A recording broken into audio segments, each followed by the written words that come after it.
स्वागत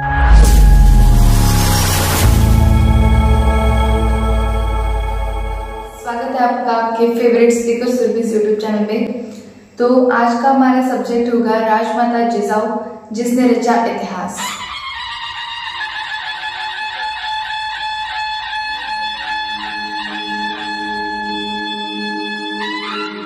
हर साल 12 जनवरी को उनकी जयंती मनाई जाती है।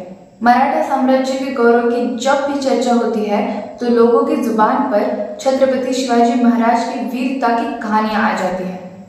कहते हैं कि हर सफल पुरुष के पीछे किसी स्त्री का हाथ होता है, पर मैं कहती हूँ कि बच्चे की सफलता की नींव बचपन में ही माँ के द्वारा रखी जाती है।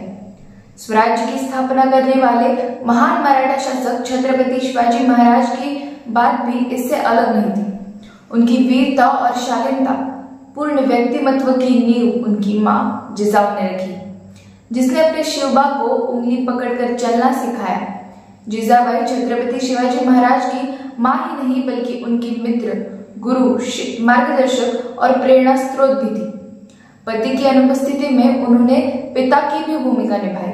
उन्होंने जीवन भर कठिनाइयों और विपरीत परिस्थितियों को झेलते हुए भी धैर्य नहीं खोया और एक महान योद्धा बनाया। साथ ही मानवता का पाठ पढ़ाया। उनके लाडले शिवबा को छत्रपति शिवाजी महाराज बनाने में जिजाऊ का बहुत बड़ा योगदान रहा है। तो आइए जानते हैं इस महान माँ की कहानी। राजमाता जिजाबाई का जन्म 12 जनवरी 1598 को महाराष्ट्र के बुलढाणा में स्थित सिंदखेड में माणसाबाई और लखुजीराव जाधव के घर हुआ। लखुजीराजे निजाम शाह के दरबार के 12,000 फौज के सरदार थे। वैभव था, अश्वशाला थी, मान सम्मान था। दरवाजे पर हाथी झूल रहे थे, लेकिन इससे भी मूल्यवान धरोहर घर में आई थी। ये धरोहर उनकी बेटी जिजाबाई थी। बचपन में उन्हें जिजाऊ नाम से पुकारते थे। 4 भाई दत्ताजी, अचलोजी, रघुजी और महादजी थे। जिजाऊ एक ऐसी वीरांगना रही है जिन्हें उनका साहस, बहादुरी, घुड़सवारी, युद्ध कला में निपुणता और चपलता के लिए जाना जाता है। ये गुण उन्हें अपने पिता से विरासत में मिले थे। जाधव राव की बेटी खूबसूरत और सर्वगुण संपन्न थी, मानो सोने के चिराग दान की सुनहरी ज्योति, चपल, कोमल, सुंदर, प्रसन्न और उतनी ही ज्वलंत दीपकली। लखुजीराजे की लाडली बेटी। काफी कम उम्र में ही उनकी शादी शाहजी राजे भोसले के साथ हुई। शाहजी राजे भोसले निजाम शाह के दूसरे बड़े सरदार मालोजी भोसले के बड़े बेटे थे। निजाम शाह ने मालोजी राजे को पुणे और सुपे के जिलों की जहांगीरी दी थी। इंदापुर में हुई एक लड़ाई में मालोजी राजे मारे गए और निजाम शाह ने मालोजी राजे की जहांगीरी शाहजी राजे के नाम कर दी। अब जिजाऊ निजाम शाही की राजधानी दौलताबाद में रहने आई और सुल्तान शाही कैसी होती है ये उन्होंने देखा। लूटपाट, मंदिरों और देवताओं को नष्ट करना, आग का प्रलय, कत्ल, खेत उजाड़ना, संसार तबाह करना, चारों ओर हाहाकार मचा था। मराठे केवल युद्ध भूमि पर नहीं, घरों में, गांव में, शहरों में भी मारे जाते थे। उनका अपराध क्या था? जन्म लिया यही अपराध था? जिजाबाई बेचैन होती थी। ऐसे क्यों होता है और कब तक होता रहेगा? बेहतर बीमारियां एक साथ आए तो भी लोग सह लेंगे, लेकिन सुल्तान शाही हमला नहीं, क्योंकि जिस चीज को बीमारियां धक्का नहीं लगाती थी उस पर सुल्तान और उनकी फौज टूट पड़ती थी। वो चीज थी महिलाओं की शील। कौन देगा सहारा? कोई नहीं था। जिजाबाई गुलामी की कल्पना सह नहीं पाती थी। वो स्वराज्य खड़ा करना चाहती थी। खुद की फौज, खुद का तोपखाना, अपना राजा, अपना सेनापति, अपना प्रधान, अपना ध्वज निर्माण करना चाहती थी। ये उनका सपना था। शाहजी राजे भी अपना राज्य चाहते थे। जिजाबाई को पहला पुत्र जन्म हुआ। उसका नाम संभाजी रखा गया। संभाजी के बाद जिजाबाई के 4 बेटे हुए, लेकिन मृत्यु ने उनसे छीन लिए। शाहजी राजे हमेशा युद्ध भूमि पर होते थे, इसलिए शाहजी राजे ने फिर से गर्भवती जिजाबाई को अपने एक विश्वस्त रिश्तेदार विश्वासराव के पास शिवनेरी किले पर रखा। 19 फरवरी 1630 सूर्यास्त के बाद जिजाबाई के बेटे का जन्म हुआ। गढ़ पर शिवाई देवी का मंदिर था। जिजाबाई रोज उनकी पूजा करती थी, इसलिए बेटे का नाम शिवाजी रखा गया। शाहजी महाराज तत्कालीन निजामशाही सल्तनत पर मराठा राज्य की स्थापना करने की कोशिश कर रहे थे, लेकिन मुगलों और आदिल शाह के मिल जाने से शाहजी महाराज पराजित हो गए थे।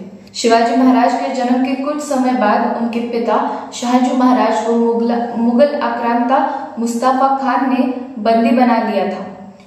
फिर आदिल शाह के साथ संधि की शर्तों के अनुसार उन्हें बड़े बेटे संभाजी के साथ कर्नाटक की ओर भेज दिया जाता है। तब जिजाबाई ने ही शिवबा को पाला पोसा।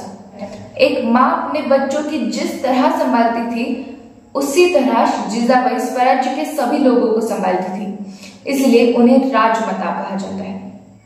जिजाबाई न्यायप्रिय थी। महल में न्यायदान का काम चलता था। छोटे शिवाजी राज्य को गद्दी पर बैठाकर जिजाबाई लोगों की शिकायतें सुनकर सही न्याय करती थी। जिजाबाई के जीवन के एक एक प्रसंग उनके व्यक्तित्व के विभिन्न आदर्श मानवतावादी पहलुओं को उजागर करते हैं। राजगढ़ के नीचे गुंजन मावल के विठोजी शिलमकर, जो शिवाजी राजे के स्वराज्य के एक सरदार थे, उनकी बेटी की शादी तय हो गई थी, लेकिन विठोजी के पास इतनी सामग्री और पैसा नहीं था। जिजाबाई को इसका पता चलते ही उन्होंने तुरंत 25 होन और 500 लोगों का खाना बनाने के सामान विठोजी के घर भेजा और लिखा कि शादी तय की है, वो वक्त पर होनी चाहिए। अब चिंता न करें। 2 वर्ष से जुन्नर में बारिश नहीं हुई थी। चारों ओर सूखा पड़ा था। इन 2 वर्षों में गांव के जो लोग थे वो गांव छोड़कर चले गए थे। गांव वीरान हो गया था। लोग पलायन कर गए थे। चारों ओर भूखे कंकाल नजर आते थे। भूखे पशु भी इधर उधर भटक कर मर रहे थे। सिंहगढ़ पर भी पानी की किल्लत थी। कुछ ही लोग वहां थे। गढ़ के दरवाजे सदा बंद रहते थे। भूखी जनता का नैतिक पतन हो रहा था। चोरी, लूटमार, डकैती आम हो गई थी। एक दिन जिजाबाई को पता चला कि किसी अपराधी को पहाड़ से गिराकर मृत्यु दंड देने का फरमान है। तो उन्होंने उस घटना की पूछताछ की तो पता चला कि उस अपराधी ने भी एक मन अनाज लूटा था। उसी अपराध की सजा उसे दी जा रही थी। तब जिजाबाई ने अपने सरदारों से कहा कि जब तक मैं सिंहगढ़ पर हूं तब तक किसी को यहाँ से ढकेला नहीं जाएगा। ऐसे कारोबार की शिवाजी राज्य पर विलक्षण परिणाम हो रहा था। न्याय अन्याय का फर्क राज्य में नस नस में उतर रहा था।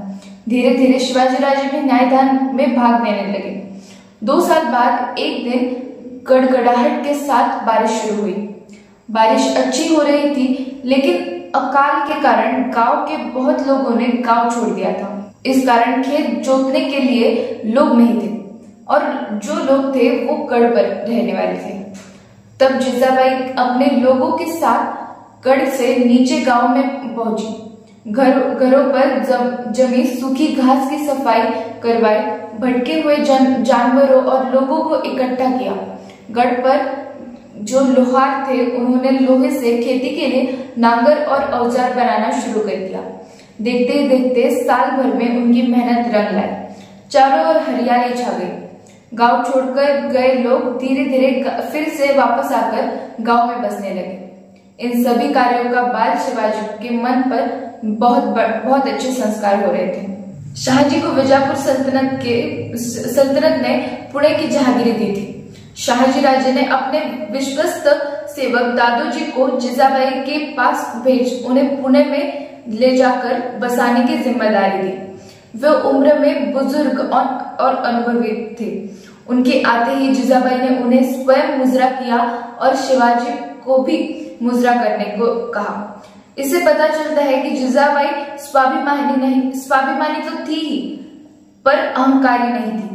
शिवबा को जो संस्कार देना चाहती थी वो स्वयं आदर्श के रूप में प्रस्तुत करती थी। वो बुजुर्ग और अनुभवी सेवकों का आदर करती थी। एक दिन जिजाबाई और बाल शिवाजी जुन्नर छोड़कर पुणे पहुंचे। वहां की उजड़ी अवस्था किसी पुरातन शहर में प्रवेश करने का आभास दे रही थी। शिवाजी चारों ओर नजर घुमाकर देख रहा था। जहां खंडहर ही खंडहर नजर आ रहे थे, शिवाजी ने आश्चर्य से अपनी माँ से पूछा, क्या ये पुणे है? माँ ने कहा, हाँ।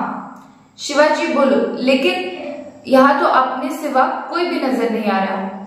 आएंगे, हम बुलाएंगे तो सब आ जाएंगे। शिवाजी ने फिर से पूछा, हम रहेंगे कहाँ? कहाँ है वाड़ा? जिजाऊ ने जवाब दिया, वाड़ा जानकर नहीं रहते राजे, बड़े लोग खुद वाड़ा निर्माण करते हैं। इससे पता चलता है कि वो शिवाजी को न केवल वीर योद्धा, कुशल शासक बनाना चाहती थी, बल्कि एक अच्छा इंसान भी बनाना चाहती थी। उन्होंने शिवाजी को बचपन से ही तीर, तलवार और भाला जैसे अस्त्र शस्त्र चलाने की शिक्षा दी थी। उन्होंने शिवाजी को नैतिक संस्कारों और मानवीय रिश्तों का महत्व समझाया, महिलाओं के प्रति मान सम्मान करने की शिक्षा दी और देश प्रेम की भावना जागृत की। यही से शिवाजी के मन में महाराष्ट्र को स्वतंत्र करने की इच्छा जागृत हुई। शिवाजी ने मात्र 17 वर्ष की आयु में स्वराज्य स्थापित करने की शुरुआत करी। उन्होंने एक हाथ से अत्याचारों का वध किया तो दूसरे हाथ से निर्दोष और भोली प्रजा की सहायता दी। जिजाबाई ही वो माँ थी जिन्होंने दक्षिण भारत में स्वराज्य की स्थापना का यज्ञ प्रज्वलित किया। माँ जिजाबाई ने शिवाजी को गढ़ने और मराठाओं के लिए लड़ने के लिए तैयार करने में अपना पूरा जीवन लगा दिया। जिजाबाई के संस्कारों के कारण शिवाजी महाराज आगे चलकर समाज के संरक्षण बने और उन्होंने भारत में स्वराज्य की स्थापना की। एक स्वतंत्र और महान शासक की तरह अपने नाम का सिक्का जारी किया और छत्रपति शिवाजी महाराज के नाम से प्रसिद्ध हुए। इसलिए हर साल आज यानी 12 जनवरी को राजमाता जिजाबाई उनकी जयंती मनाई जाती है। इस महान दिवस पर राजमाता जिजाबाई को मेरा शत नमन। सरर होलिका जले शत्रु राख में मिले हमने, जब जब शमशीरें ताने है माए भवानी।